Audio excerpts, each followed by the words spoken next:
はい、こんばんは、フェマールでございます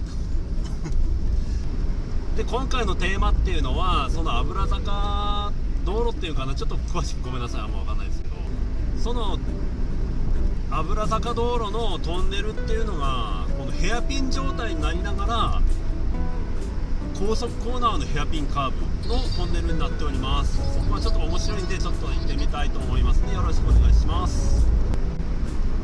もう間もなくですけども、その旧道っていうか、今の158号線の山越えと、そっか、左に行くと158号線でございます。そして今まっすぐ行くのが、これが中部縦貫自動車道となっております。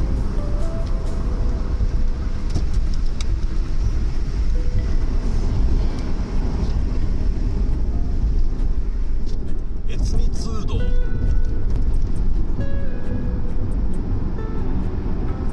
トンネルと書かず隧道と書かず通道って書いてありますね。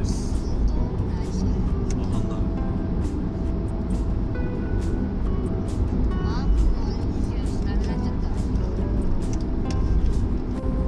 この道路が油坂道路っていう壁みたいなんですけど、その時は最初できた時っていうのは有料でした。そして今はなぜか無料区間となっております。こ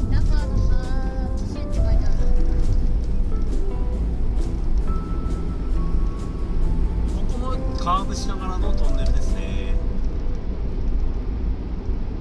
だけどヘアピン上のトンネルじゃないですね。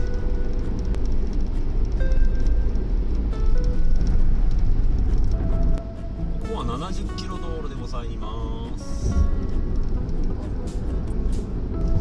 そして景色が素晴らしい。実は右手方向にスキー場があったはずです。そこはまた次回の動画でお伝えします。そして問題のトンネル R450 ですねがヘアピン状のトンネルとなっております。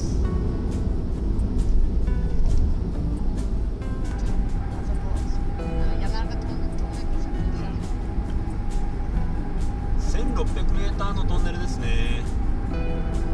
この先急カーブ。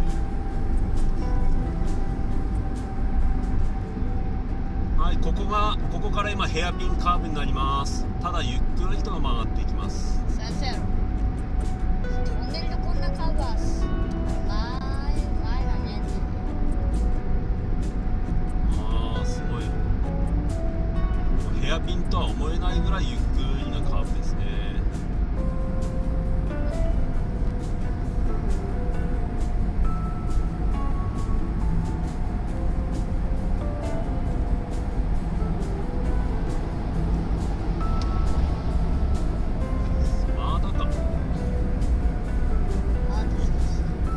ちょいで出口かな。で、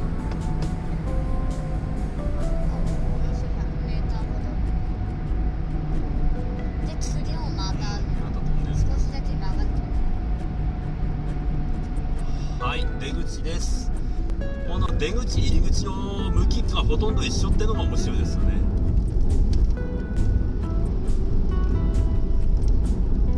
油坂第一トンネル。思ったけどさ、ここ標識が緑色のって多分有料のやつだから青に変えろ。そしてこの出口がまたね、入り口と出口の距離がほとんどないというね、高低差はありますけどもね。で、この先は左へ曲がります。一般道の方行きます。このまっすぐ行けば東海北陸道となって有料となります。ここって有料なの？右は有料、こっちは無料マジっていう感じですね。今通ってきたところ。はい、で今上の方とかに見えるのが今通ってきたところです。ですから今の通り見た通り、これ見えるかな、今画像で見えるかな。左右の距離感っていうのはほとんどってもう何百メーターしかないんですよね。なのにこんだけの長い時間を走ったという形となっております。はい、じゃあこんなとこかな。今からは158号線の、こちらの峠道の方を走っていきますのでよろしくお願いします。次回の方のどうもお楽しみください。次回の予告は158号線はスキー場のど真ん中を突っ切るとんでもない道だったということでよろしくお願いします。ではおやすみなさい。まるでした。ありがとうございました。バイバイ。